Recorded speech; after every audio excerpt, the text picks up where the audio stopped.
मान लिया बिहार के लोगों ने इसकी पहल की और मेरा किसी अगड़ी जाति के व्यक्ति से विरोध नहीं है, हमारा किसी जात धर्म के हिसाब से विरोध नहीं है। हमारा सिर्फ इतना कहना ये है, हमारा हक कहीं पे बनता है तो हमें मिल जाए। वो मुझे लग रहा है कि उनकी अभी सिक्योरिटी बची हुई है, तो जिस सिक्योरिटी के अंदर वो चल रहे हैं तो उसके डर की वजह से हिंदू मुसलमान की बात ज़्यादा बोलते हैं वो।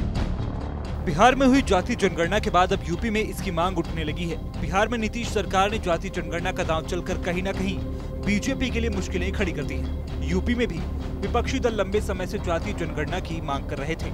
साथ ही बीजेपी के सहयोगी दल जैसे अपना दल, सुभाषपा और निषाद पार्टी भी जाति जनगणना की मांग को लेकर कई बार आवाज उठा चुके हैं। तो वहीं सपा की तरफ से बिहार में जाति जनगणना का समर्थन कर सरकार पर कई सवाल खड़े कर दिए हैं। जहां समाजवादी पार्टी के विधायक अतुल प्रधान ने बिहार सरकार द्वारा जारी किए गए जातीय जनगणना के आंकड़ों का समर्थन किया है और कहा है कि जातीय जनगणना होना बेहद जरूरी है। जातीय गणना के बाद ही भागीदारी और हिस्सेदारी का पता चलेगा। साथ ही उन्होंने ये भी कहा कि किसी की भी हकमारी नहीं होनी चाहिए, जिसका जितना हक है उसे मिलना चाहिए। समाजवादी पार्टी के विधायक अतुल प्रधान जी इस वक्त हमारे साथ हैं। सर, जातिगण गणना की जो बात चल रही है, कुछ लोग तो पक्ष में है लेकिन कुछ लोग उसका विरोध कर रहे हैं, तो आपकी क्या राय है सर? देखिए, हमारा एक कहना है कि लोकतंत्र में जनमत का महत्व है और किसी का हक किसी को मिल जाए, हम लोग इसके सख्त खिलाफ हैं। हकमारी किसी के साथ नहीं होनी चाहिए। मान लिया हमारे साथ कहीं पर हकमारी होती है तो हम उसका विरोध करते हैं, तो किसी और के साथ भी हकमारी हो रही होगी तो हम उसका भी विरोध हम लोगों को करना चाहिए। मान लिया बिहार के लोगों ने इसकी पहल की और मेरा किसी अगड़ी जाति के व्यक्ति से विरोध नहीं है, हमारा किसी जात धर्म के हिसाब से विरोध नहीं है। हमारा सिर्फ इतना कहना ये है, हमारा हक कहीं पे बनता है तो हमें मिल जाए। तो बिहार के लोगों ने इसकी शुरुआत कर दी, बिहार सरकार ने। हम देश की सरकार से भी कहना चाहते हैं वो भी इसकी शुरुआत करे और बताए सही संख्या में कि पिछड़ी जात के लोग कितने हैं, दलित और एसटी लोग, आदिवासी लोग कितने हैं, माइनॉरिटी के लोग कितने हैं। सही भी कहना ये है कि कोई व्यक्ति अगर मेहनत करेगा तो और जातियों को जोड़कर चलेगा तो लोकतंत्र में ताकतवर रहेगा। और जातियों को जोड़ने की पॉलिटिक्स हम सब लोगों को करनी चाहिए, लेकिन इसके साथ साथ जिसका हक जितना जिसको मिलना है उसको मिल जाए।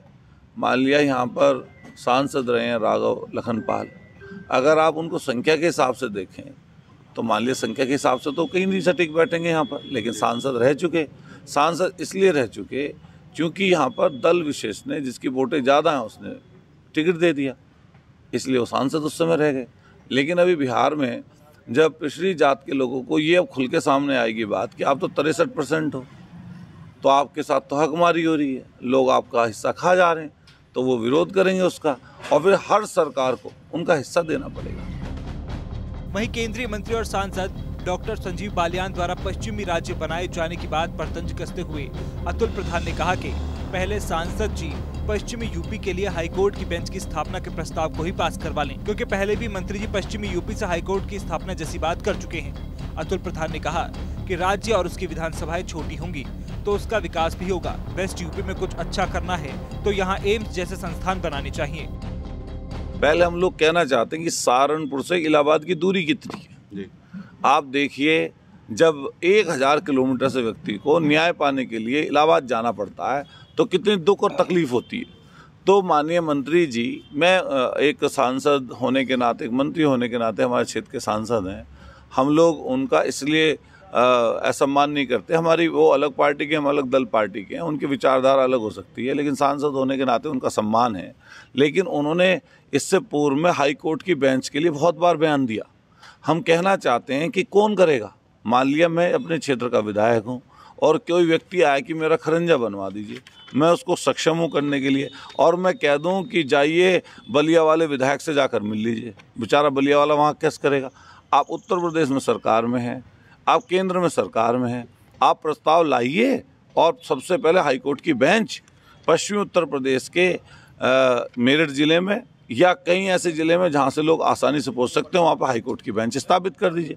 तो सबसे पहले आपने इस पर कई बार बात रखी है, तो पश्चिमी उत्तर प्रदेश की हाईकोर्ट की जो बेंच की इतनी पुरानी मांग है, जो आप कहते हैं सस्ता न्याय, सुलभ, आसानी से न्याय, तो इलाहाबाद जाकर कैसे मिलेगा। सबसे पहले तो हाईकोर्ट की बेंच हो जाए। फिर दूसरे नंबर पर अगर आप, हम तो कहते हैं हमेशा से कि भाई, हालांकि हमारे जो प्रतिद्वंदी हैं वो कुछ भी कह लें, कुछ भी बोल लें, और उनकी दल पार्टी की बात आपस की लड़ाई कर रहे हैं। लेकिन छोटे राज्यों से, जहाँ कई बार ये बात आती है कि छोटे राज्य होते हैं तो तरक्की होती है, हम लेकिन ये चाहते हैं कि देश एकजुट रहे, इकट्ठा होकर सब लोग काम करें।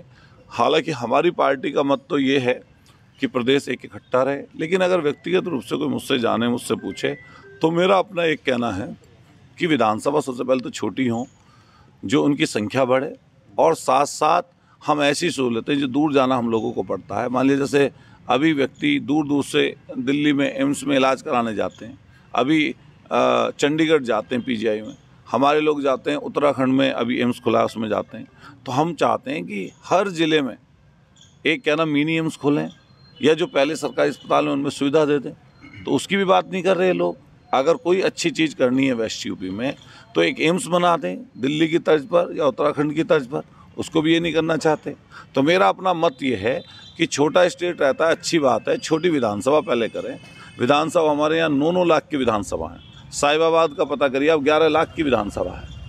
आप अगर चले जाइए नोएडा में तो 7 लाख की विधानसभा है। हमारी लगभग हर विधानसभा 4 लाख की वोटर है और आबादी तो 10 लाख 12 लाख की आबादी की। तो सबसे पहले छोटी हो, जिससे आदमी आसानी से एक जगह से दूसरी जगह पहुंच पाए। और संजीव बालियान जी से हमारा कहना यह है कि आपकी सरकार है दोनों जगह, जब चाहे जब प्रस्ताव ले आइए और पारित कर दीजिए प्रस्ताव। वहीं संगीत सोम के बयान पर भी अतुल प्रधान ने पलटवार करते हुए कहा कि संगीत सोम सिर्फ हिंदू मुस्लिम की राजनीति करते हैं। वो मुझे लग रहा है कि उनकी अभी सिक्योरिटी बची हुई है, तो जिस सिक्योरिटी के अंदर वो चल रहे हैं तो उसके डर की वजह से हिंदू मुसलमान की बात ज़्यादा बोलते हैं वो। वैसे जनता ने ज़्यादा कुछ छोड़ा तो है नहीं उनके पास, तो अब उनको ये लगता है कुछ ना कुछ ऐसा बोलते रहो जिससे तुम्हारा अपना जिंदा रह जाओ। तो हम लोग उनसे सिर्फ इतना, उनके लिए मैं बहुत ज़्यादा जवाब उनका देता नहीं, वो क्या बोलें क्या ना कहें उनको पता ही नहीं चलता कि वो खुद ही क्या बोल रहे हैं। तो मान लिया उन्होंने कोई बात कही तो उन्होंने अपना कुछ सोच के कहा होगा। भाई बहुत सारे लोग मांग करते हैं कि दिल्ली में हमें मिला दो, हमें दिल्ली में मिला दो, तो नहीं कहते, हमारे बहुत सारे लोग कहते हैं दिल्ली में मिला दीजिए। अभी पिछले दिनों पता चला था कि सहारनपुर और बागपत तो हरियाणा में मिलने जा रहे हैं, पता चला था कि ये मिलने जा रहे हैं उत्तराखंड में। सर मिनी पाकिस्तान क्यों कह रहे हैं? वो नहीं पता होगा। अब हालांकि उनकी पूरी पॉलिटिक्स ही हिंदू मुसलमान पर आधारित है। एक तरफ जाति जनगणना का मुद्दा तो दूसरी तरफ यूपी में मिनी पाकिस्तान वाला विवाद। इन दोनों ने ही यूपी की राजनीति में घमासान मचा रखा है। लेकिन ये किसके लिए कितने फायदेमंद और किसके लिए नुकसानदायक होते हैं, ये देखने वाली बात होगी।